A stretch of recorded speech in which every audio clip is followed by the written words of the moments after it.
প্রিয় দর্শক, আপনারা দেখতে পাচ্ছেন আজ 4:30 আইএসএফ অর্থাৎ ইন্ডিয়ান সেকুলার ফ্রন্টে যে প্রার্থী তালিকা করার কথা ছিল, ঠিক 4:30 আইএসএফ এর প্রার্থী তালিকা ঘোষণা করে দিয়েছেন। আপনারা দেখুন, আপনাদের কাছে স্ক্রিনে ভেসে ভেসে উঠবে, আপনারা এটা দেখুন।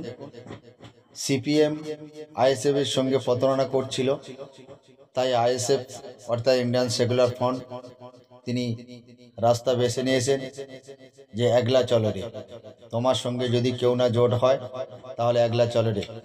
যে সিপিএম কে অক্সিজেন দিয়েছিলেন আইএসএফ, সেই সিপিএম আজকে আইএসএফকে সম্মান দিতে পারলেন না। সেই কারণে ইন্ডিয়ান সেকুলার ফ্রন্টের চেয়ারম্যান বিধায়ক নওশাদ সিদ্দিকী ভাইজান তিনি একাই 42টি জায়গায় প্রার্থী দেবেন। আজকের কেবলমাত্র 8টি জায়গায় প্রার্থী ঘোষণা করলেন, সেটা আপনাদের সম্মুখে তুলে ধরলাম। বেশি বেশি শেয়ার করুন।